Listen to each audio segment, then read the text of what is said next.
Durin. Oui, Pascal Grappin, ok, très bien. Alors, Et puis Madame Redel, j'ai vu. Hein, quelques éléments au nom de la majorité sur les interventions que nous venons d'avoir. En réponse à Monsieur Odoul, je vais vous raconter tout et n'importe quoi. C'est abracadabrantesque, à la fois pour le pouvoir d'achat, à la fois contre la gratuité. On ne peut pas faire plus démagogique que ce que vous faites. On ne peut pas faire plus populiste que ce que vous faites. C'est insupportable. Et alors, allez alléguer que nous n'entendons pas la colère des territoires, qu'on ne s'en occupe pas, mais sortez de votre bulle, arrêtez de faire des vidéos Facebook avec vos exploits en séance, allez voir les gens.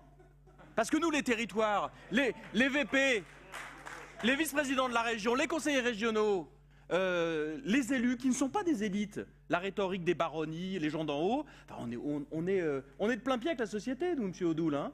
On n'est pas dans des délires qui sont les vôtres. Donc arrêtez ces histoires, c'est stupide, c'est inepte, et ça n'a aucune réalité concrète.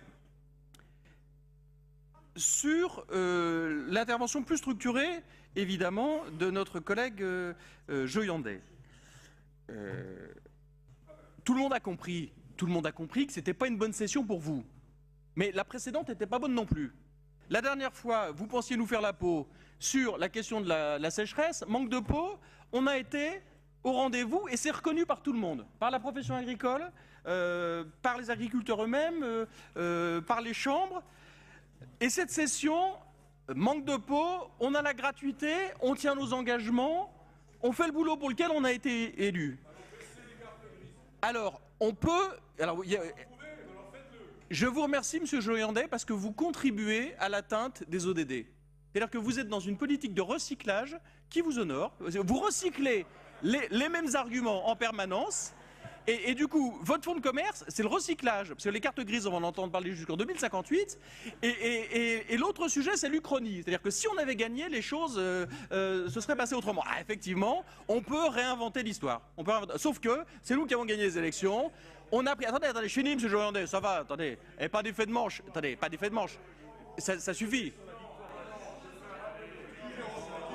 Ah bah si, je fais un rappel au règlement, parce que je peux pas... Soit monsieur Durin en retire de son propos, ce qu'il vient de dire... Lequel? Attends... Ah, Uchronie, mais c'est pas un gros mot, Uchronie, hein. Non, Uchronie, c'est pas un gros mot. Je pense... Alors, soit...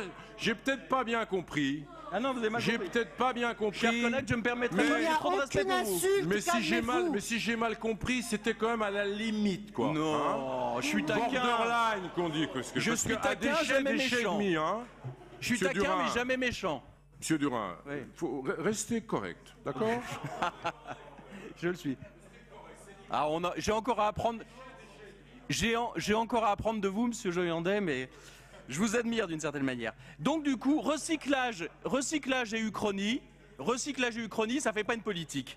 Vous avez un argument dont vous avez dit que nous le méprisions et que nous le prenions de haut. Quand vous dites qu'il y a des gens, en Franche-Comté, pour lesquels la hausse des cartes grises a eu un impact financier, moi je prends ça très au sérieux, c'est vrai. C'est vrai. Il y a des gens, effectivement, qui changent de voiture, qui payent 2 fois la carte grise, c'est plus. Mais quand on raisonne à l'échelle de la région, de l'ensemble de ces secteurs économiques, la part de la filière automobile, elle est quand même assez modérée sur le nombre d'actifs. C'est 10 000 personnes. Donc c'est un argument territorial qu'on entend, mais on ne peut pas raisonner, nous. Est-ce que je peux finir quand même? Non mais... Les effets de tribune, ça va 5 minutes, mais est-ce que je peux parler?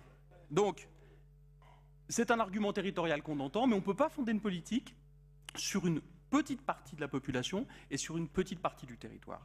Donc, on l'entend, mais on maintient cette politique parce que ce qui a été dit tout à l'heure... Franche-Comté, il est question du Nord, Franche-Comté. Mais il s'occupe de Chalon-sur-Saône, monsieur Platré, donc comme je suis chalonnais, ça l'embête que je parle. Je m'occupe de Chalon, c'est vrai, mais dans cette enceinte, je m'occupe aussi du reste du territoire de vous en déplaise, d'accord? Bon. Calmez un peu le jeu, monsieur Durand, parce que vous aussi gueulez très fort. mépris, ça commence à bien faire. Oh là là. Quand on a- Non mais, Pour vous, on ne se taira pas pour dénoncer vos agissements quand vous nous manquez de respect. Moi, je vous trouve bien susceptible. Excusez-nous. Si vous aviez des arguments de fond un peu solides, vous seriez pas obligé de parler si fort, hein. Restez sur des arguments politiques, il y a déjà fort à faire pour justifier vos actions. Vous direz à M. Sauvadet qu'il nous manque, parce que quand il est là, ça se passe mieux, hein. Alors, entre le matraquage fiscal et l'abandon de toute dépense publique, on a une politique qui est équilibrée. On a une politique qui veut investir dans les territoires. Oui, il y a une colère dans les territoires. Oui, il y a un problème de services publics qui disparaissent. Oui, il y a une désertification médicale. Oui, il y a des collectivités qu'il faut aider. Oui, il y a des gens qui sont en difficulté, notamment sur la question des mobilités. Donc, pour financer les investissements dont la région a besoin, il faut un niveau de dépense minimal. Donc, c'est ça qu'on fait. Donc, on n'oublie pas la colère des gens. On n'est pas dans l'inconséquence budgétaire. On se refuse à toute démagogie. Et je crois que personne dans cette Assemblée ne peut faire un procès à la présidente en démagogie. On tient nos engagements. Voilà, je crois que ce débat d'orientation budgétaire, il est plutôt assez solide. Il est plutôt sérieux. Il marque des engagements que vous ne partagez pas. Mais je trouve que les arguments de fond que vous avancez ne sont pas à la hauteur des enjeux.